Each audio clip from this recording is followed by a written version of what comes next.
संध्याकाळी खूप जोरात भूक लागली आहे, काहीतरी चविष्ट खायचे आहे, तरी सोपी आणि झटपट बनणारी रेसिपी नक्की ट्राय करा. तर आज आपण बनवणार आहोत फक्त 10 मिनिटात बनणारा चपाती तवा पिझ्झा. तर वाट कसली बघतायत मग, चला सुरुवात करूया आजची रेसिपी बनवायला.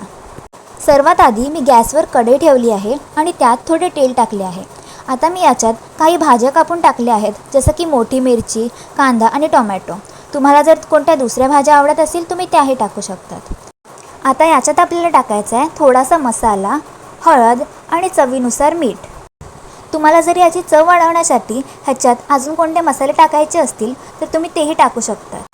सगळे मसाले टाकून झाल्यावरती आता आपल्याला या सर्व भाज्या या मसाल्यांबरोबर नीट मिक्स करून घ्यायच्या आहेत.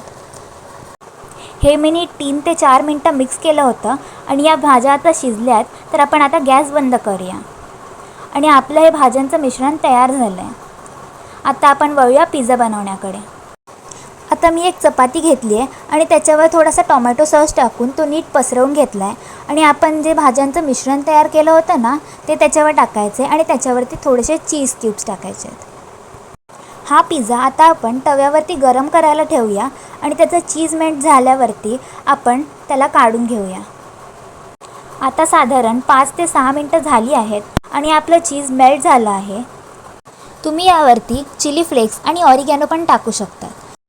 आणि हां, तुम्हीसुद्धा ही रेसिपी एकदा नक्की ट्राय करून बघा. जर व्हिडिओ आवडला असेल तर नक्की लाईक करा आणि शेअर करा. अशा अजून रेसिपीजसाठी चविष्ट किचन मराठी या चॅनलला सबस्क्राईब करायला विसरू नका.